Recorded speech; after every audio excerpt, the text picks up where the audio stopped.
Bismillah, alhamdulillah, wassalatu wassalamu ala rasulillah, wa ala alihi wa sahbihi wa man wala. Rabbi shrahli sadari wa yassirli amri wahlul 'uqdatam min lisani yafqahu qawli. Assalamualaikum ibu-ibu, bapak-bapak pengajian kalian rahmati Allah. Allah Subhanahu wa taala bersabda dalam Al-Qur'an, tabbat yada, binasalah kedua tangan.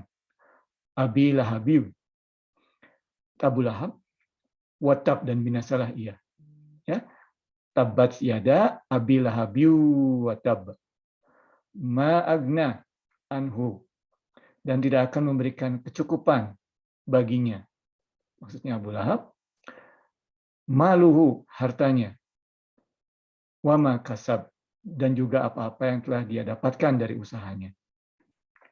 Saya selana rong, dan dia akan berada dalam api, dalam hal ini api neraka. Data lahab, api neraka yang bergejolak, lahab, ya. Jadi namanya Abu Lahab, ya, father of the flame, ya. Kemudian dia juga disiksa dalam api yang bergejolak, dalam flame. Nah, ibu-ibu, bapak pengajian kalian mati Allah, Abu Lahab sudah dijanjikan untuk masuk neraka pada saat dia hidup. Ya, surat Al-Masad tadi adalah surat Makkah, dan Abu Lahab meninggal setelah perang Badar, bukan dalam perang Badar, tapi setelah perang Badar. Ya, nah, tetapi dalam hadis sahih dalam kitab Sahih Imam Bukhari disebutkan bahwa Allah semata-mata memberikan keringanan bagi Abu Lahab di neraka. Disebutkan bahwa diberikan air minum. Ya, mengapa? Karena Abu Lahab merayakan kelahiran Nabi Muhammad SAW pada saat dilahirkannya dengan membebaskan budak hamba sahaya. Ya, bayangkan seorang Abu Lahab yang sudah divonis masuk neraka pada zaman hidupnya masih diberikan keringanan, diberikan minum di neraka karena merayakan merasa bahagia atas kelahiran keponakannya Muhammad ibn Abdillah Sallallahu Alaihi Wasallam. Nah, bagaimana dengan kaum yang beriman, umat yang beriman, yang merayakan, merasa berbahagia atas kelahiran Nabi Muhammad SAW di dunia ini, dan juga mencoba menginternalisasi si sunnah-sunnahnya bagi kehidupannya. Bayangkan apa yang akan diberikan oleh Allah Subhanahu Wa Taala. Insya Allah kita dijadikan sebagian dari mereka. Nah, ibu-ibu, bapak-bapak pengajian kalian mati Allah, Nabi Muhammad SAW tidak hanya sebagai seorang messenger, sebagai seorang rasul, tetapi beliau adalah message-nya. Jadi it's not only the messenger, he is also the message. Ya, di sebuah hadis yang sahih di kitab Sahih Imam Bukhari diriwayatkan beberapa orang sahabat menjumpai Siti Aisyah radhiyallahu anha, menanyakan bagaimana karakter atau khuluq dari Nabi Muhammad SAW. Nah, Siti Aisyah, being outspoken woman, ya, menjawab pada saat itu, "Don't you read the Quran?" Kepada para sahabat, kamu tidak membaca Al-Quran? Itu retorik, ya. His character is the Quran, ya. Khuluquhu Quran. Jadi Nabi Muhammad SAW adalah Quran. He is the Quran walking. Ya, jadi Al-Quran itu diturunkan oleh Allah Taala dan Rasulullah SAW mencontohkannya. Tidak ada satupun yang Rasulullah SAW perbuat yang tidak sesuai dengan Al-Quran. Ya, jadi beliau menjelaskan message itu sendiri secara hidup, dan kita perlu mengetahui manusia lebih mudah untuk mempelajari sesuatu atau mengikuti sesuatu apabila melihat contoh. Alright? Oke. Nah, di zaman yang penuh kebingungan seperti ini, ya, banyak sekali informasi yang tidak tahu benar atau salahnya. Informasi atau pedoman mana yang lebih baik dari Al-Quran dan Sunnah Rasul? Ya, makanya ibu-ibu, bapak pengajian kalian Allah, kita sangat beruntung masih dapat melanjutkan tradisi dari Nabi Muhammad tersebut. Terpercaya, ada sanadnya, insya Allah. Dan ibu-ibu, bapak-bapak pengajian kalian Allah, jangan merasa itu terlalu susah. Ya, jangan merasa I am not gonna get it, right? Karena tidak mungkin kita bisa mengikuti. No, Rasulullah SAW dalam Al-Quran Allah SWT menyebutkan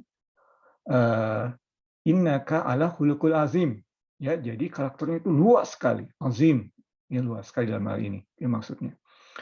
There is always something for everyone. Jadi dalam bahasa Inggris biasanya kita menyebut seperti itu. Ya, kita lihat sendiri sahabat-sahabat yang hidup bersama dengan Nabi Muhammad SAW. Misalnya yang Khulafaur Rasyidin, ya, Abu Bakar radhiyallahu anhu. Beliau seorang pedagang yang sukses. Abu Bakar radhiyallahu anhu. Beliau juga seorang ginekolog, dalam hal ini orang yang pakar dalam silsilah keluarga.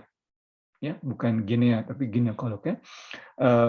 Tapi beliau juga seorang yang hatinya sangat halus. Putrinya Aisyah radhiyallahu anha, seorang istri Nabi, menyebutkan pada saat Rasulullah SAW sedang sakit, menyebutkan Abu Bakar untuk memimpin sholat. Siti Aisyah radhiyallahu anha menyebutkan, jangan minta ayah saya, mintalah Umar, karena ayah saya sangat halus hatinya dan dia akan menangis kalau memimpin sholat. Ya, sangat halus. Itu Abu Bakar. Umar radhiyallahu anhu, seorang pendekar, seorang negarawan. Ya. Dalam 10 tahun kekhalifahannya, 10 tahun 2 periode, ya, Umar radhiyallahu anhu tidak hanya mengkonsolidasi internal, tetapi beliau juga ekspansi ke barat dan ke timur, ya, ke Mesir dan selanjutnya, dan juga ke timur. Dan bahkan yang paling utama adalah beliau yang menaklukkan tentara Romawi, Bizantium di Yerusalem. Beliau menaklukkan Yerusalem. Dan pada saat itu bangsa Romawi adalah superpower.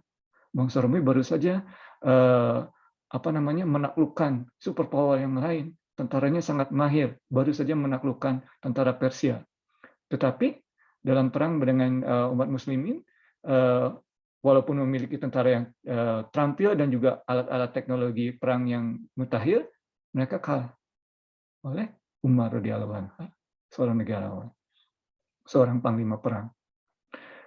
Kemudian Utsman bin Affan, ya, seorang aristokrat dan merupakan seorang duta besar pertama Islam yang dikirimkan oleh Rasulullah SAW ke Habasyi pada saat beberapa umat Islam mengungsi ke Ethiopia. Beliau dikirim bersama istrinya Kulthum yang merupakan putri dari Nabi Muhammad, seorang ambassador, ya, duta besar yang pertama Muslim. Beliau juga sangat cinta pada Al-Quran. Kitab Al-Quran sekarang ini kita ini disebutnya kitab Utsmani, ya. Bahkan beliau radhiyallahu anhu syahid, dibunuh pada saat membaca Al-Quran. Ya, beliau tidak bergerak membaca Al-Quran, kemudian dibunuh. Subhanallah. Semoga Allah SWT meningkatkan derajatnya. Kemudian Ali ibn Abi Thalib karamallahu wajhahu. Seperti juga Umar, beliau seorang pendekar. Beliau juga seorang sufi. Ya, tidak ada satupun tarikah sufi, ya, sufi yang memiliki sanad, tidak ada satupun yang sanadnya tidak mencapai tidak berasal dari Imam Ali. Bayangkan. Ya. Nah, dan masih banyak lagi sahabat-sahabat Rasulullah SAW. Mereka semuanya sangat istilahnya sangat cermat dalam meniru sifat-sifat dan karakter Nabi Muhammad. Tetapi kita juga melihat mereka begitu luas, diverse, ya. Jadi setiap orang walaupun karakternya berbeda, tugas-tugasnya, pekerjaannya juga berbeda, tetapi mereka bisa semuanya mencontoh Nabi Muhammad, akhlak dari Nabi Muhammad SAW. Nah, ibu-ibu, bapak pengajian KGRI yang dirahmati Allah, mari kita niatkan dalam bulan Rabiul Awal ini untuk mencoba, ya. Jadi tidak hanya kita memperingati kelahiran Nabi Muhammad SAW, tapi juga kita mencoba memahami karakternya dan juga coba menginternalisasi karakternya dalam kehidupan kita sehari-hari. Memang banyak yang menyebutkan para sahabat tidak memperingati Maulid Nabi. Betul, sahabat tidak memperingati Maulid Nabi karena mereka hidup dalam artinya living the character ya of Prophet Sallallahu Alaihi Wasallam. Jadi dalam hidup sehari-hari mereka karakter Rasulullah SAW itu sudah ada dalam diri mereka sendiri. Tetapi bagi kita, kita sudah jauh dari karakter mereka. Kita perlu diingatkan oleh karakter Rasulullah, dan Maulid Nabi ini merupakan sarananya, fasilitasnya. Ya, jadi betul kalau kita hanya memperingatinya satu kali setahun seperti dalam arti ulang tahun kita, hai selamat ulang tahun, ya tentu itu bid'ah, tidak ada manfaatnya. Tapi kalau kita memanfaatkannya dengan mengenang beliau, memahami sifat-sifatnya dan mencoba menginternalisasikannya, insya Allah merupakan bid'ah yang hasanah, insya Allah. Demikian ibu-ibu, bapak-bapak pengajian kiriman Allah, semoga Allah SWT memberkati kita dan juga memberikan taufik. Aku liqouli hadza wastaghfiruh innahu huwa ghafurur rahim.